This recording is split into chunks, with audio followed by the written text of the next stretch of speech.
Growing up, I grew up with World War II veterans. Actually, knew a World War I veteran or two close to me. They would begin to tell a story about war, the United States, or life, and their throat would close up. I didn't fully understand the emotion. Because it seemed out of the blue. It was like, well, what's the... I still can't speak for those men. But I can tell you when Matt asked me to do this, and I pulled out my file, and I began to read this week everything I had in my files.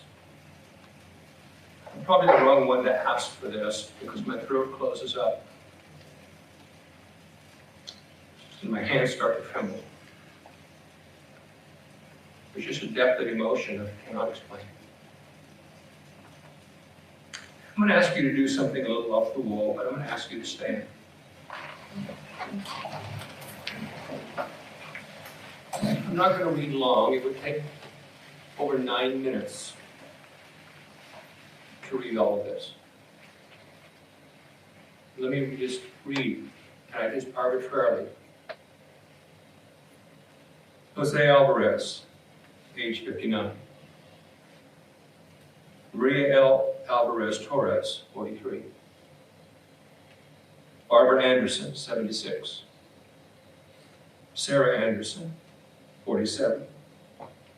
That's just random from the A's. If I start in the C's, Tammy Campbell, 28. Ariana Carmona, 8. Shantae Canton, 10. Trenton Canton, 6. Raymond Chu, 66. Or let me drop down to the H's. Jonna Hale, 49. Kaylee Hare, 16. Dorothy Hartman, 91. Dee Howard, 47. Hazy Howard, 1. Harley Howard, 5. Thomas Howard, 29. Iona Hull, 70. I read through this list twice this week, and it took me over 9 minutes each time to read 161. I'm not even mentioned in this crowd, Faith Dunn, age 71. Joshua Vanderhoven, 1. Darian Vanderhoven, 45. Natalie, 17. Kathy Keeling, 53. Kathy was the first funeral I did. To our knowledge, she's probably the first one who was killed. She'd been a Joplin resident about 3 to 4 weeks. She'd been to College Heights 3 or 4 weeks. And that was the first of a series of funerals. You may be seated. Do you remember the Gettysburg Address? I know you do. Many of you gave it as an oratory, memorized. In a portion of that, Abraham says, "We have come today to dedicate a portion of that field as a final resting place for those who gave their lives. It is altogether fitting and proper that we should do so. But in a larger sense, we cannot dedicate it. We cannot consecrate it. We cannot hollow this ground." In that speech, he said, "The brave men, living and dead, who struggle here have consecrated it far more than our own poor power to add or detract." Whatever memory and whatever things we tell from the Joplin tornado, it is already consecrated and hallowed more than any of us could ever speak. Kathy, I think of her. And Kathy was all the way at the south edge of town. She had come to College Heights that morning, and I had just finished the series. It was Through the Bible, a Life. What's the title of that? I went blank. But A Year with Jesus. And I just finished that, and I preached on heaven that morning. I finished Revelation. And I remember standing there going, and I have such a poor position. All I can tell you is theoretically. You're going to know face to face one of these days. and my inadequate description of heaven. She went home and she listened to her home church from Idaho, and they preached that morning from heaven. She texted her grandchildren that afternoon about 2 o'clock, and she said, I've had 2 sermons on heaven. She said, I have just such a feeling that I will see heaven soon. The storm came, she began to text, and as she's writing, she wrote, I may get to see Jesus this afternoon. Thank the Lord that He has prepared a place, and He's prepared it for me. And that was her last text. Those names are deep. I remember, I read the names of the Howard, the 1-year-old and the 5-year-old and the 28-year-old. I remember being in the overflow of our worship center. We pulled the curtain for some privacy, and I remember holding the one surviving baby from that family. Well, the mom is almost comatose, sitting in a chair, and she has no idea. She's lost 2 babies. She didn't know, she could hardly raise her own eyes to even look at life around her. Those are the memories that I carry as I read those list of names. You all have your own memories, meaning all of you. Many of you would not have been here, obviously, but those of you that are, and I don't want to kidnap this with my memories. My memories are no different or unique from yours. I'll pitch a couple at you, and then I'll say 2 or 3 things I want to say. We were on the phone with the family when the tornado hit. Julie and I were in the basement of our own house, but they called us and go, our house is going down, our house is going down, it's going down, it's going down, it's going down. And we actually had cell service just for a little bit. We didn't have it for multiple days, but we had it. And their house collapsed on them. They were all in the bathroom, and the phone had been ripped out of a hand, and the walls had fallen, and I can hear them screaming the kids' names, and I can hear it in the background. We still had a phone for there. So I knew one home to go to. That was just the place to start when it was over. I remember I came in, and I went over here and went up Jackson.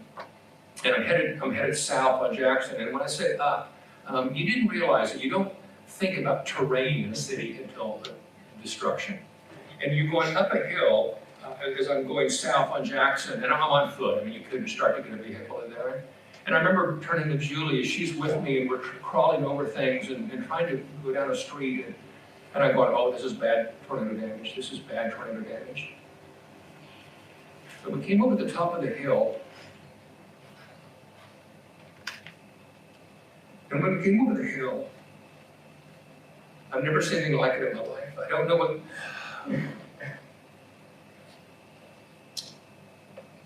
Hiroshima looked like. I don't know what Nagasaki looked like after the war. But when I came over the hill, all I know is I had no breath. There was nothing above my waist. Now, that's not technically true, but that's all for 1 mile long, 1 mile across and 13 miles long. All I know is there was nothing above my waist. It was as if it stripped everything. It was complete silence. There was no noise. For probably another 20 minutes, there was no noise. People were crawling out under, like ants crawling out under anthills, but there was no noise. And probably 20 minutes later, it broke into screaming and shouting, and non-Christians were cursing and all kinds of things. But for the first 20 minutes, all I remember is just the silence. I remember we loaded my pickup up with as many people. You've seen third world countries where every spare part of the vehicle, my vehicle had people. My pickup, they were on the hood, they were on the top, they were in the back. It's pouring rain, they are freezing to death. You can't find any blankets, and we're just trying to get them out somewhere out of the zone so that you get blankets on somebody.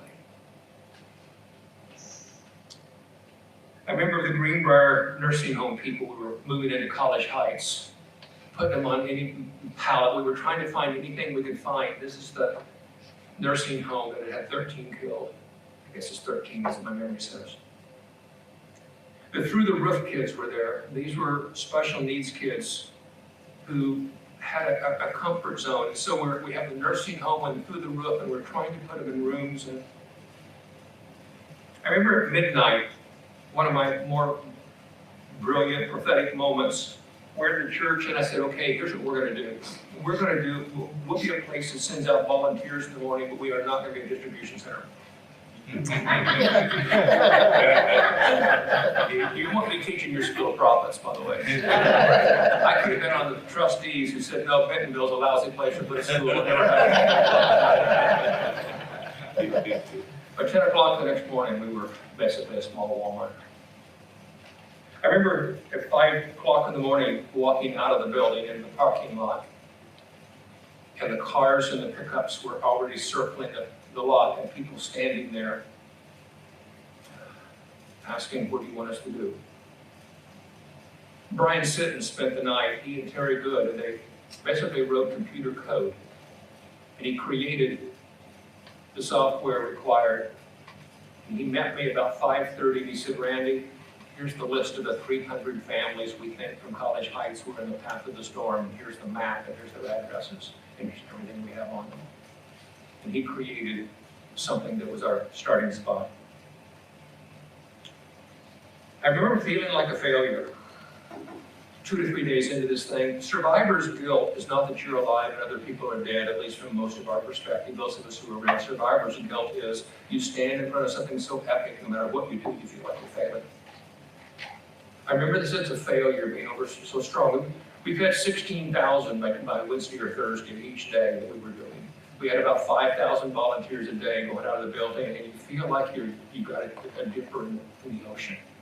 Jay Sanderson, I'll never forget, I've said, anytime I tell this story, Jay Sanderson worked for FEMA, and he was the phone call.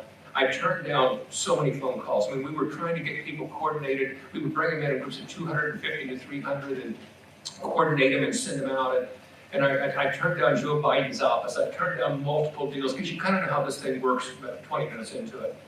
And they said, no, you got to take this phone call. And I said, no, I cannot. And again, I'm sure there was some artificial sense of Messiah complex or something. But I finally was convinced to go take it, and it was FEMA who we talked to every 20 minutes, but it was Jay Sanderson. And Jay Sanderson was the guy who said, I'm guessing you feel like you're failing.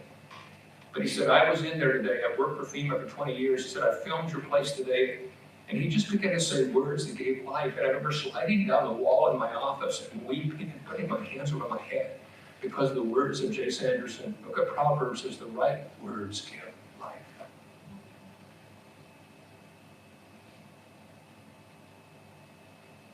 Reggie Epps called me, gave me my cell phone number, got through. I don't even know how he did, because we didn't have cell phones for days. And he said, Randy, here's $30,000. It's already sent. Do you want it in your account? Like, what do you want it in? No strings attached. Use it however you need to. We ended up handling millions. But most of the millions, you had lots of strings. You had to be careful. It has to go exactly to the right places. And you had to, and here's 30,000. Just use it. So we were getting warehouse spaces and anything we could do. Those are the memories that just I mean, I gotta move on. There were humorous ones. I have to tell this one. Some of you already know where I'm going. It's about day 3, and there's lines of 4,000 or 5,000 that are coming into the building to be sent out as volunteers. There's 2,000 to 3,000 that are working in the distribution center. But the 5,000 that are going out, I look up and there's 10 girls, all blonde, all very similar in appearance, and they have been sent by Hooters Corporation. They have the most obnoxious, I would even say rude shirt on what the writing on the shirt is, and they come in from the Hooters. They're Hooters girls. And they come in, and again, we'll use anyone and glad to have the help. But you're putting in groups of 8 to 10 to 12, and you're sending them to an address, and you give your orientation of what you do if you find body parts. You give your orientation on how to handle things, and you're just going through the orientation. And one of the things you're asking is, did you bring chainsaws? Did you bring any skid loaders? What have you got? And we'll group you together. They didn't have a chainsaw or skid loader among them. By the way, you need to know I'm carefully watching my language up here on how I describe their situation. But anyhow, there's so many puns I could probably use. But anyhow, they're sitting there. Well, I got to put them with somebody that have chainsaws and the kind of equipment. I've got 3 young, sweetest young married guys from College Heights that are the next ones in line to go with them. And all I can see is, your wives will kill me if I see those girls in those shirts today. Meanwhile, my staff is back there videoing me. I mean, they are high-fiving and watching me turn bright red as all possible. I look, and just past our young, naive, innocent College Heights boys, you couldn't find 3 guys that don't look like Bubba in Southwest Missouri more. They all had overalls with no shirts on. They had the boots with the overalls tucked in. The overalls open up down here, to the underwear, They're big boys. They make me look skinny. And they go, "We got chainsaws and skid loaders." Those boys had the day of their life. I sent those 10 Hooter girls with those 3 big Bubba boys. I never did hear a report after that. Let me make 3 comments. Here's the first: take good care of each other. No one knows. I sat here as we're just in the color of the sky, and it looks like the leaves falling out of the trees. It's just pollen day, but I look outside here and I remind no one knows. No one knows. Take good care of each other. The great rebuke most of us in this room need is you got to slow down to take good care of each other. You can't do drive-by compassion. And you don't want to meet your neighbor the day of the sadness or the day of the adversity. Take good care of each other. I'd love for the fellowship at 1111 North Main to be a touch deeper. But we run such crazy schedules that it has good intentions. It's just always hard to find that extra 6 inches that has to happen. All of us are terminal. And all of us are terminal on a day we don't expect. Take good care of each other. The second thing I would say is God works in dark places. I know that beyond the shadow of a doubt. There's no way to describe this, and again, I'm sure there has to be different language for it, but the tornado was the worst thing I've ever gone through, bar none, in my life. The next 10 months, for all practical purposes, it was all-consuming. And it's the best thing I've ever gone through, and those 2 don't touch. There's no way you can call it the best, and it takes you 9 minutes to read the names. How do you call it the best? All I know is that somehow what you saw in biblical proportion of the size of the event, the hand of God showed up in biblical proportion as well. There's stories of redemption, physical redemption in ways. Everybody had a story, no matter who you talk to. Talk to Audrey, she has a story. Talk to this one, they have a story. The stories of the 4th man in the fire are over and over and over and over again. Somebody will say, I had a hand in the middle of my back, and I was just so grateful somebody was there to hold me because I couldn't turn around, but the hand was there, and the hand slid up and was on my shoulder, and I heard the whisper, "I'm with you." And I was so glad not to die alone and to have somebody with me. And when it was over, I turned around, there was no one there. It had been only the Lord.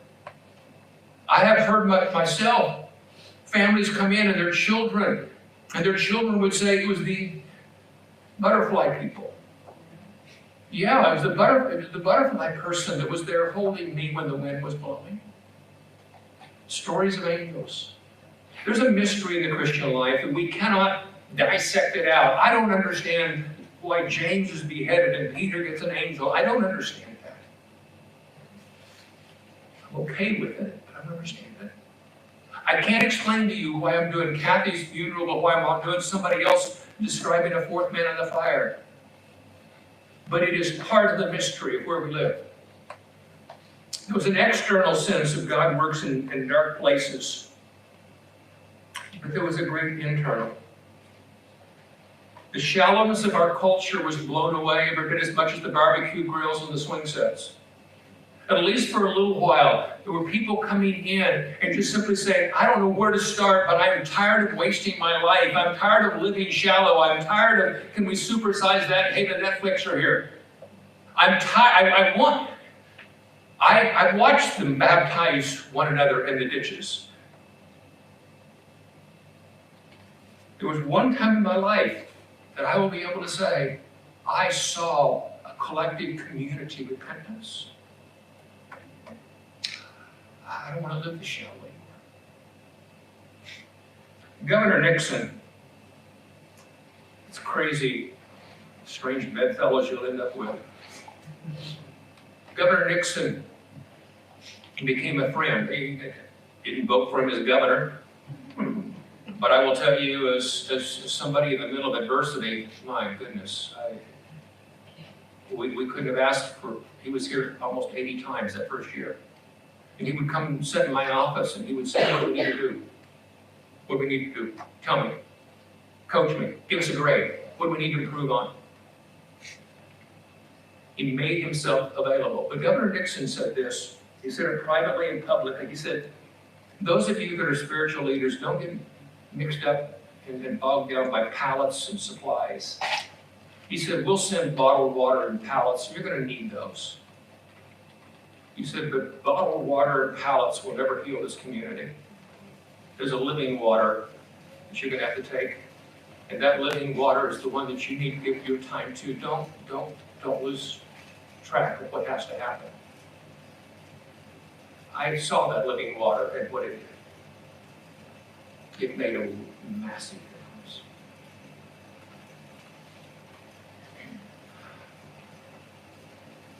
The third thing I want to say is a proverb that doesn't get enough play.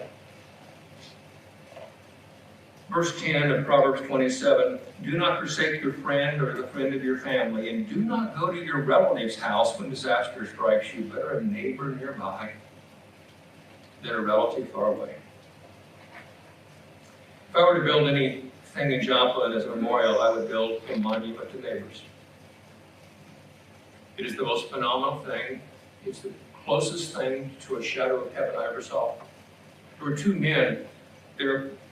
The first house that I went to, there were neighbors that didn't speak to each other. They did not like each other. And I saw two men as they both came crawling out, and one's digging the other one out to help him get him out. And the two men are bawling and hugging each other and going, I don't care, I lost all that. It's that you're okay. I'm just glad you're okay. And these were two men who didn't speak to each other before. There's something about a neighbor. The best neighbors to us, bar none, were the churches. You want to know how Joplin recovered? It was the churches. The churches rolled in. I couldn't get there early enough in the morning that the parking lot wasn't full of church vans and SUVs and pickups. It was the churches. Some level, the truth of the 1 Peter, do good. The truth of Proverbs were lived out. Truth is, there were two groups.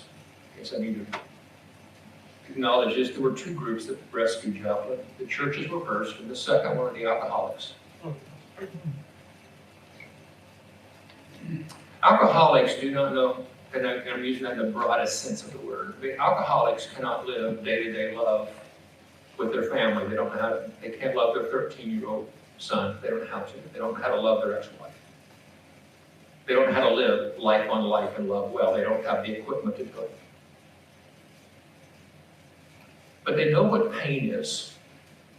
And their hearts are broken by their own life and life around them. And every alcoholic in the United States saw Joplin, and they hitchhiked in, and they walked in, and they climbed up buses, and they came every direction.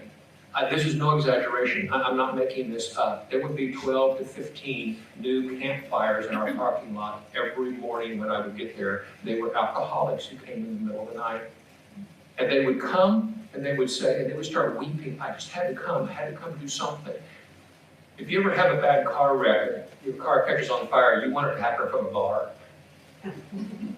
Because those people have a compassion, and they don't know how to live love here, but I can live love here, and they are drawn to something like a moth to the fire.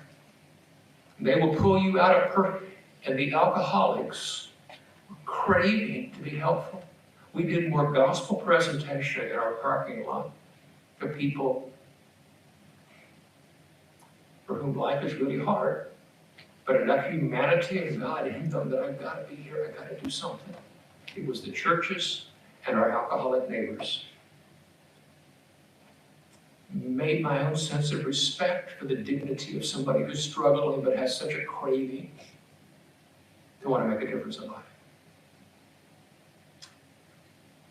President Obama, you've heard me say this many times, we're just like that. I'll tell you, getting to him is no small thing, but there were 3 of us that eventually, after you get patted down about 16 times and the Secret Service people shake you by your ankles. And we visited with President Obama probably 20 minutes, just the 3 of us. And we hugged when we first got there, and we hugged when I left, and we hugged on the stage twice. And I think I've hugged him 4 times, if I recall right. My standard joke is every time we hugged, I pushed him a little left. Phil Barron says, you realize he's standing opposite. You were really pushing him, to the right. You pushed him in the wrong direction. Going, oh yeah, yes, I am in the wrong direction. But President Obama was a kind man to visit with. And President Obama said this: we'll send you all the help we can get from the federal government, but he said all the help we can get will not solve and fix this community. He said it'll be the family of faith that heals this community. He gave his speech on the stage, and as he finished, he walks by and stops in front of me, and you never know protocol on these things, and so I'm standing there on the first chair, and he turns to me, and he opened his arms, and so I hugged him third time, I guess, or whatever it was. And as we're standing there and seeing in cameras, he whispers, I meant it, Pastor. I meant it. The only thing that will heal this community is the family of faith. Do your job well. Do your job well.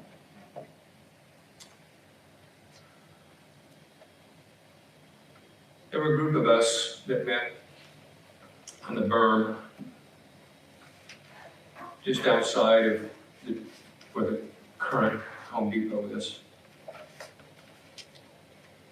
And the devastation was everywhere, and one of them made the statement. You realize this devastation has been here all along. It's just been inside the homes, inside the hearts, inside the lives. And the outside always looked good. We're actually seeing the devastation that's been here all along. It's always been it. We get to step in their lives. We have a unique role, Christian people. I want us to do social justice. I want us to do social justice as best we can. But there is a living water. It's better than pallets. There's a family of faith that has something to say that nobody else can say. And the list of names that we read when we start are the list of names that still live in our communities. Let's take good care of one another. Let's realize God still works in dark places. And let's be the neighbors who get a glimpse of in the middle of our triangle.